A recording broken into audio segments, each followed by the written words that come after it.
Hey guys, welcome to Whitney's watch list. Today I am reviewing The Photograph. Okay, so I want to talk about the cast really quickly, guys. I'm actually really pleased with the cast. So of course we have Issa and LaKeith Stanfield as the two main characters who the story focuses on. But they've actually brought in a lot of actors that I've recognized from a lot of independent films, such as Kelvin Harris Jr. You guys know I love him. He played this intern. Marsha Stephanie Blake, who played Christina's mother. I love her. I saw her in Loose, and a lot of people probably know her from Orange is the New Black, but I never watched that show. And I have been seeing her in a lot of stuff lately, so I'm just really happy that she's getting a lot of work because she's a phenomenal actress. And then we also have other actors like Yolande Noel, which we know from actually a lot of films, but of course we know from Insecure. Lil Rel was in here. My favorite actress in this entire movie was actually Shantae Adams, who plays Christina or Issa Rae's mom or May's mom.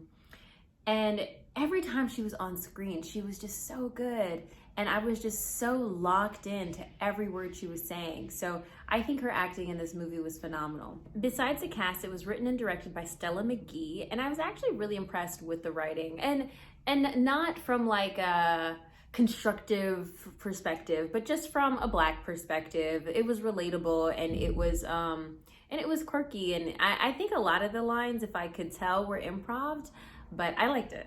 All right, so if you don't know what the film is about, it's about a young couple who's brought together from May's mother, who was a photographer, and LaKeith's character, Michael, is doing a story on her mother. Through his research, he kind of draws an attraction to May, and they develop this romance. And it flashes back between the present, which is their budding relationship, and between May's mom, Christina, and her relationship with her young lover, Isaac. The whole movie, honestly, is about May fighting to not make the same mistakes that her mother has made in love. Honestly, in a nutshell, that's like the premise. At first, I wasn't really sure how I felt about the flashbacks. I think that they could have been more intentional. I think at times it felt like I was watching two different stories, and if I can be honest, I kind of liked the story with Christina and Isaac more. I honestly think that the film could have done a better job at letting the viewer know how much of a big deal Christina was, because Christina was this photographer and she left Louisiana and went to New York to have this photography career, and she's ambitious and she gets to where she wants to be at the cost of love. It's just assumed that she became successful, but I think it would have been nice to know, did she win awards? How renowned was she? At one point, I guess it's inferred that there is an exhibition on her mother's photography. But again, we're still just not sure how much of a big deal the mom was. Because honestly, there could be an exhibition on a photographer's work like anywhere in New York. And it could just be like this independent photographer, and it's just, their just work is up. You just don't know. So I think, again, it would have been helpful to know how successful did she become even after earning her stripes in New York. I think it was kind of strange how in the story, May, who was played by Issa, would reference her mom as Christina. She would say things like, "I'm going to Christina's house, do you want to come?" And I just have a hard time believing that she was that estranged from her mother that she would refer to her mom as Christina. So, and I wouldn't refer to someone else who doesn't know my mom as Christina. Like, that's just weird. So again, I think it would have been helpful to know just how estranged they were. And again, there's a nudge towards that with a conversation that May has with her father about her mother not really being good at goodbyes when she was about to move away and her mom didn't come to meet her. It was obvious that her mother was in her life, but I just want to know more about what their relationship was like when they were together.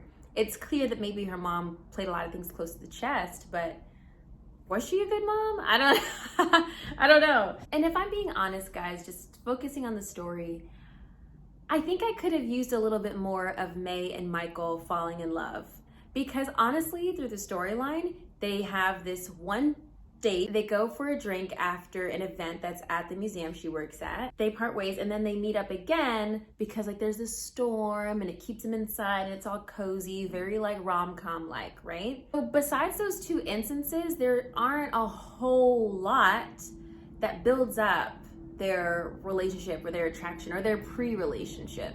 They do have a moment where they're just vibing in New Orleans, but at that point they're trying to make a decision if they want to even be together.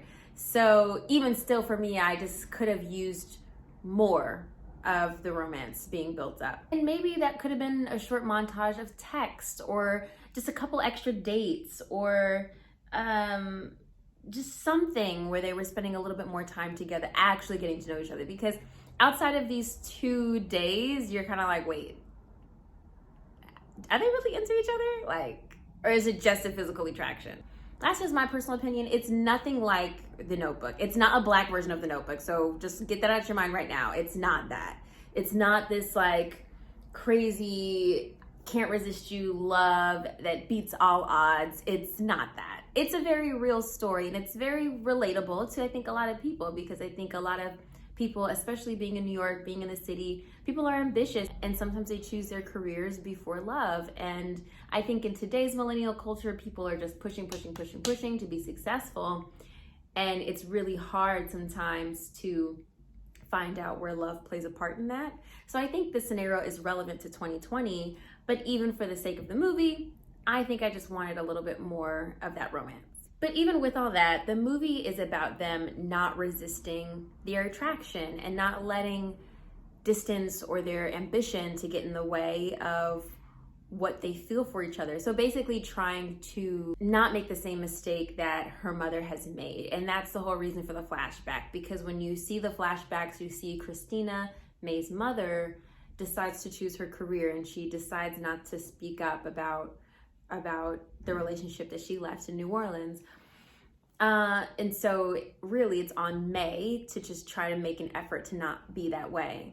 Besides the storyline, I think the cinematography was interesting. There were some nice panoramic shots of just like setting, and just especially in the beginning of just understanding the world. I think that was really nice. I really love the costumes. Issa's character was just like always in really nice fashionable clothes, very modern, very New York. And Michael, his character, was always in like very urban, very casual streetwear. But it was like still attractive. You know, it wasn't like he was like too hood. What me and my boyfriend were laughing at in the movie were these unrealistic ass apartments, okay? Because May's character had this like gorgeous apartment with like ceiling to floor windows, like a built-in bar cabinet. And I'm just like, no, okay? She is a curator. She is not making that much to be having that nice of an apartment downtown. Like, no. And then Michael's brother and his family had like a great brownstone in what we assume was Harlem, because they said it was uptown. And I'm like, wait, what do they do that they can afford this goddamn brownstone right now? Like, that is millions of dollars, okay? So anybody looking at this movie thinking, oh, I want to live to New York, it is not that easy to get these gorgeous apartments. So let me get that out of your head right now, okay? You gotta be making bank to be getting some of these apartments that they shot in, okay? Let me just tell you. Besides that, I think this is a you can wait. I like that we got a black romance. We don't see a lot of them anymore, right? So I think it was okay. Was it amazing? Was it an amazing love story? No. I think it was okay. I had a few laughs. It was relatable. It was cute. I don't know. I just think it was okay. I don't think there was anything super special about this movie. I don't think you need to rush through the movie. I think once it comes to home video, definitely give it a watch, but it wasn't phenomenal. Those are my thoughts. Let me know what you thought. Comment below. And if you're not subscribed, what are you waiting for? Do that now. And don't forget to press that little bell so you know when I post more videos. Bye, guys. Check out this video, that video, or go ahead and subscribe. Thanks for watching, guys. Bye.